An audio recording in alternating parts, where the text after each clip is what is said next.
ఒక వ్యక్తికి సమాజంలో బ్రతకాలంటే ఒక గుర్తింపు ఉండాలని, ఆ గుర్తింపు కోసం అంత కష్టపడాలని పెద్ద మూవీ చూసిన తర్వాత మాత్రమే తెలిసింది నాకు.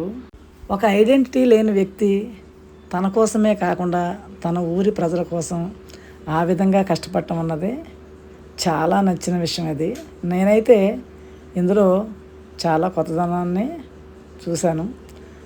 గుర్తింపు అనేది అంత ఈజీగా వచ్చే వస్తువు కాదని, దానికోసం చాలా త్యాగాలు, చాలా పోరాటాలు చెయ్యాలని, అలాగే కొన్ని సంవత్సరాల ఫలితం అది.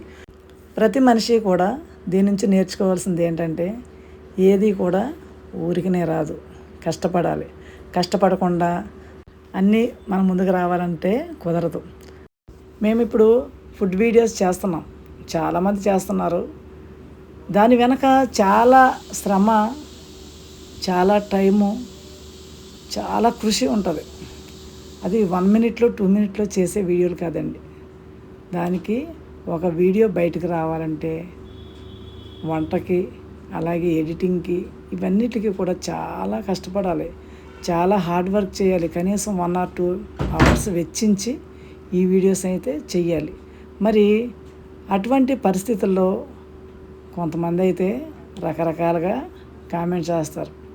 మీకు పని పాట లేదా, ఇవన్నీ పెడుతున్నారు, ఎవరు చూస్తాడు, ఎవరు తింటాడు అంటారు.